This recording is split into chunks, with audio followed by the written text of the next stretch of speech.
जय श्री श्रीमन नारायण। तो कल हम लोगों ने देखा कि जमुना पार कर चित्रकूट की ओर बढ़ते क्रम में प्रभु श्री राम लक्ष्मण से कहते हैं, जद जत फलम प्रार्थयते पुष्पम वा जनकात्मजा तत् तत् प्रयच्छ वैदेह्या यात्रास्या रमते मनः। सीता का मन यात्रा में अनुकूल रहे, रमता रहे, इसलिए हे लक्ष्मण, ये जिस भी फल और पुष्प की कामना करें आप इन्हें दे दिया करें, ला दिया करें। इधर एकैकम पादपम गुलमम लताम च पुष्पशालिनीम अदृष्ट रूपाम पश्यन्ति रामम पप्रच्छ सा बला। भगवती सीता रास्ते में दिखने वाले प्रत्येक पुष्प, गुलमलता आदि के संबंध में जिज्ञासा करती है, क्योंकि आज के पूर्व इस तरह के गुल्म आदि को नहीं देखी। जनकपुर के राजप्रसाद में पली बढ़ी, अयोध्या के राजप्रसाद में आई।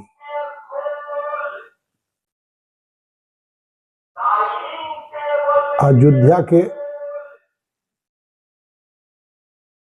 राज के बाग बागीचे उद्यान, जनकपुर के बाग बागीचे उद्यान में वन की तरह लताएं और गुल्म तो थे नहीं।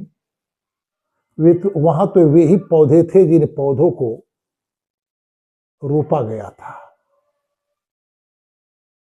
और प्रभु श्री राम सीता के द्वारा पूछे जाने पर प्रत्येक का परिचय देते हुए आगे बढ़ रहे हैं। बृहत्यते परिहिणम पूगनादिते शुभे बने वारण बान रायुते समम नदी व प्रभुपेत्य सत्वरम निवासमा जगमुरदीन दर्शना।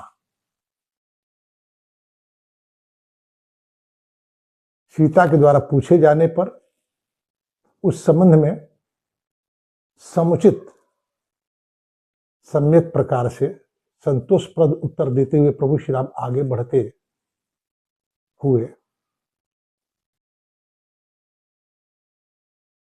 मयूर, पपीहे आदि के आवाज से गुंजरित होते भिन्न भिन्न प्रकार के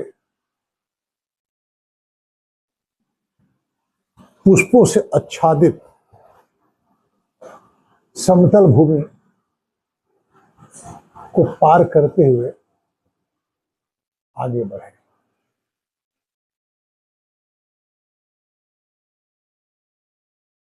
अथ रात्र्यम व्यतीताय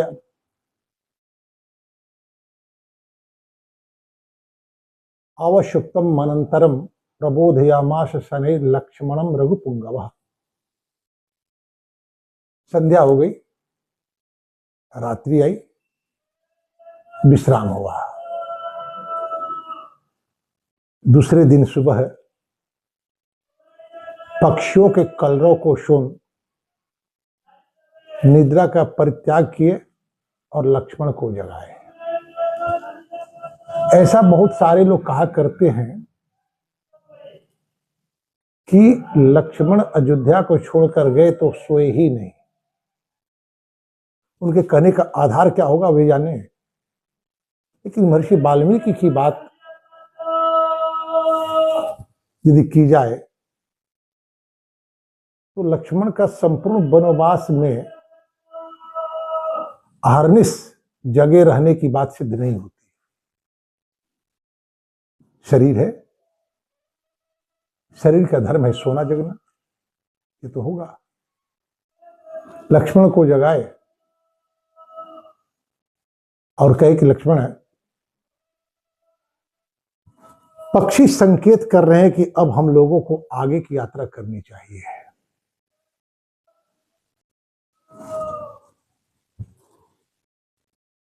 प्रसुप्तस्तु ततो भ्राता समय प्रतिबोधितः जहाउ निद्रा च तंद्रम च प्रशक्तम च परिश्रमम। यात्रा जनित थकान से थके हुए लक्ष्मण को यथा समय प्रभु श्री राम ने जगाया, परंतु उनकी नींद अभी पूरी नहीं हुई थी, अभी आलस्य था। उसको लक्ष्मण ने दूर किया और आगे की यात्रा आरंभ हुई। एष क्रोशति नेतुहस्तम शीखी प्रतिकूजति रमणीय बनो देशे पुष्पम संस्तर संकटे। आगे जब बढ़े समतल भूमि आई, फूलों का बिछावन बिछा हुआ था, मानो पुष्पों ने धरा का श्रृंगार किया हो। कोयल मोर केक रहे हैं, पपीहा कुहक रहे हैं। इस सुंदर दृश्य को देखते हुए प्रभु श्री राम ने दूर से दिखलाया, मतंग यूथानुसृतम पक्षी संघानुनादितम चित्रकूटमिमं पश्य प्रवृद्ध शिखरम गिरिम। उतुंग शिखर चित्रकूट के, और ऐसे ही ऊंचे ऊंचे हाथी, पक्षियों का कलरव बड़ा ही रमणीय, कलकल निनादिनी मंदाकिनी। ये सारी स्थितियां देखकर प्रभु श्री राम ने सीता से कहा कि महर्षि भरद्वाज के द्वारा जिस चित्रकूट, जिस स्थान का संकेत हुआ था, वह स्थान अब आ गया। मुनेश्च महात्मानो वसन्त्यस्मिन् शिरोच्चये अयम वासो भवेत् तात वयम अत्र वसेमहि। यहाँ अनेक मुनि वास करते हैं, महात्मा वास करते हैं। इस स्थिति में इस स्थान पर हम लोगों को रहना चाहिए। अब विचार करें, महर्षि भरद्वाज के आश्रम में रहना स्वीकार नहीं किया कि अयोध्या से निकट होने के कारण अयोध्या के लोग प्रायः आया करेंगे। तो क्या जो अयोध्या से प्रयाग आ सकता है वो चित्रकूट नहीं आ सकता क्या?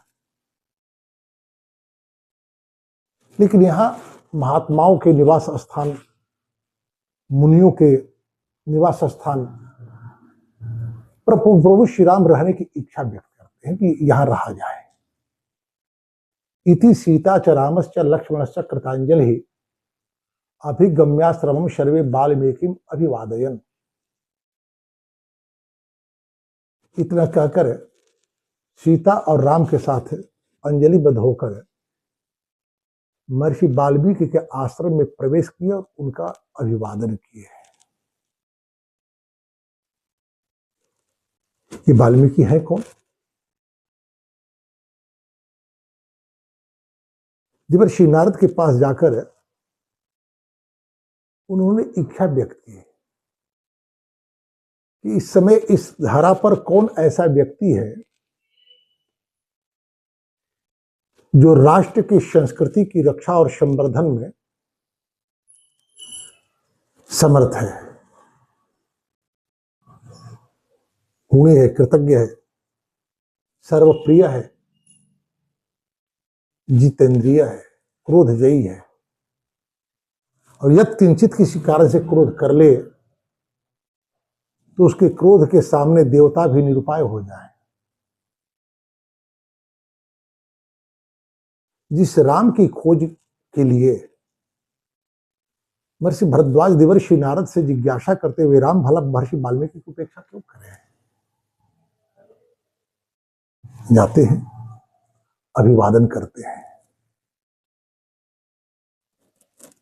और लक्ष्मण से कहते, लक्ष्मणानय दारुणी दृढ़ानी च वराणी च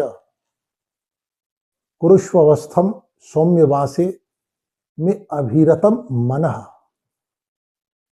हे लक्ष्मण, सुदृढ़ और श्रेष्ठ आप काष्ठ का संचय करें, हम लोग यहीं रहेंगे पर्णशाला बनाकर। लक्ष्मण काष्ठ संचय करने चले जाते हैं। महर्षि वाल्मीकि से बहुत सारी बातें होती हैं। आगे क्या होता है इसकी चर्चा हम लोग कल करेंगे। आज इसी के साथ वाणी को विराम। जय श्री मन्नारायण।